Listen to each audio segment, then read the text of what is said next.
चालू हो गया। विधान होगा ना, विधान मंदिर जी में आयोजन होगा। आप सभी लोग विधान में शामिल हों। कौन सा? कोई शांतिनाथ भगवान पूरे शांतिनाथ भगवान की जय हो। श्री वर्धमानाय ऋभूत कलिकात्मने शालोकानां त्रिलोकानां विद्याधर्मणाय पूरे वर्तमान का करना है 1008 महावीर स्वामी भगवान की जय हो। जनवाड़ी आचार्य सत्यानंद महाराज की जय हो। माता की जय हो।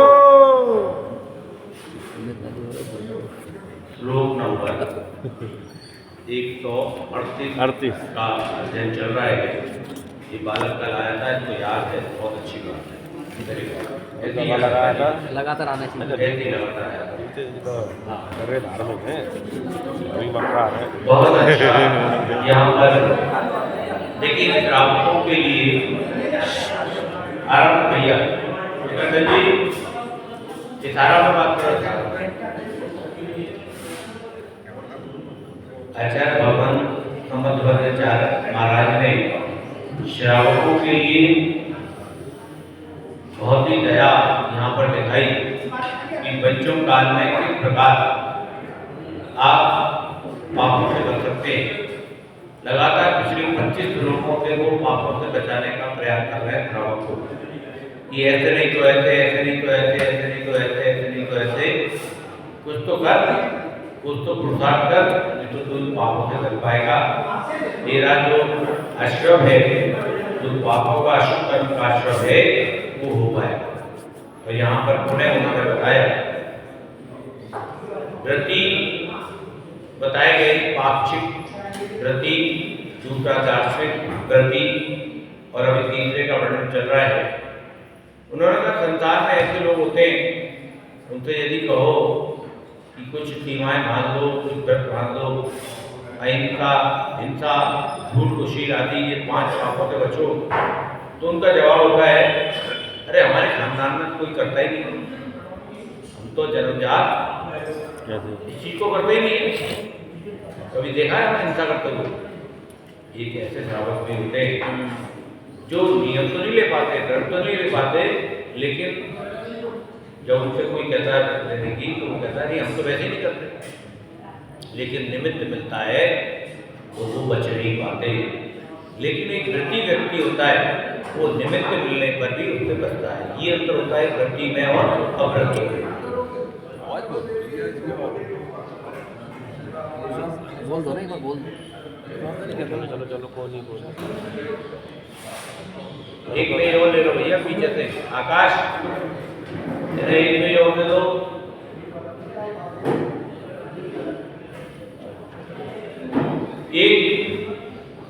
एक व्यक्ति इस तरह के होते हैं, उसे यदि कहा जाए कि जैसे बहुत से लोग होते हैं ना कि हमारे यहाँ तो 5 बजे किचन में ताला लग जाता है, 5 बजे किचन में ताला लग जाता है, लेकिन भूख लगे तो खा लो, भोग तैयार, भूख लगे तो भोग तैयार। तो ऐसे ही आचार्य भगवान ने बताया कि व्रतियों की आवश्यकता क्यों है। यदि वही यदि उसका व्रत होता है, नियम होता है कि मैं रात में नहीं खाऊंगा, तो संसार में किसी भी भोजनालय में वो दिखाई नहीं देगा। ऐसे ही हमारे घर में यदि आलू नहीं बनते, जमीकन नहीं बनता, हमने त्याग नहीं लिया हुआ है, कहीं भी किसी दावत में जाएंगे, कोई ग्रुप मिला, हमारे मान लो कोई भी मिले, अरे आज खा ले, आगे मत खाइए, कई लोग आज खा ले, आगे मत खाइए, कल तक मत खाइए। लेकिन ये व्रती होगा, उसका नियम होगा, तो वो कितनी भी सुंदर दावत हो, कितनी भी सुंदर शादियां हो, वो केवल जो भक्ष्य पदार्थ है उन्हीं का सेवन करेगा, अभक्ष्य पदार्थ जमीकन आदि का सेवन नहीं करेगा।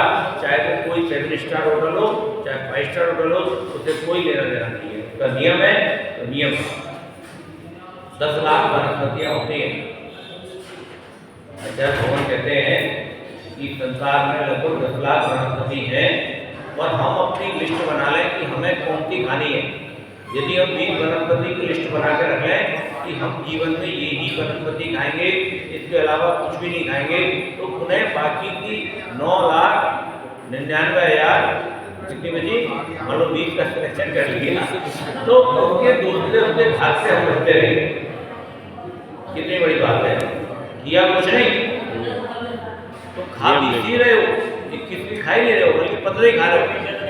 लेकिन यदि नियम ले लिया तो बाकी की जो भक्षता है तो भक्षता के पाप के अंदर यहाँ पर ये बताया गया है।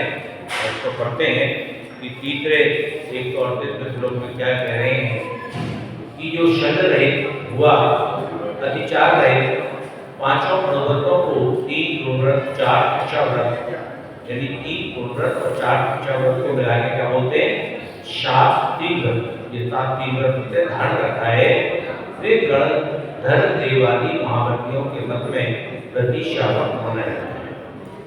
असली श्रावक वही है जो इन 12 व्रतों का पालन करे। निर्विचार, कोई अतिचार नहीं होना चाहिए, उल्लंघन नहीं होना चाहिए, उल्लंघन रहित और शल रहित। शल कौन भी बनाई थी, मिथ्या, निदान और कथाएं।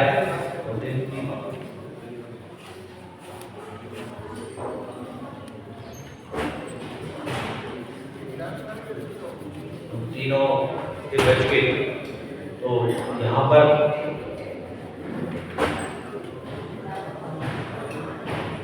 मिथ्या, झूठ, नहीं,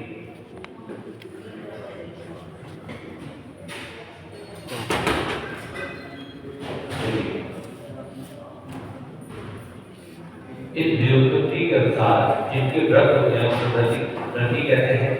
व्रती शब्द से स्वार्थ में का प्रत्यय करने पर व्रती शब्द निष्पन्न होता है। मिथ्या, माया, निदान, ये 3 फल हो जाएंगे। मिथ्या, माया, निदान, ये तीनों शब्द रहित होना चाहिए।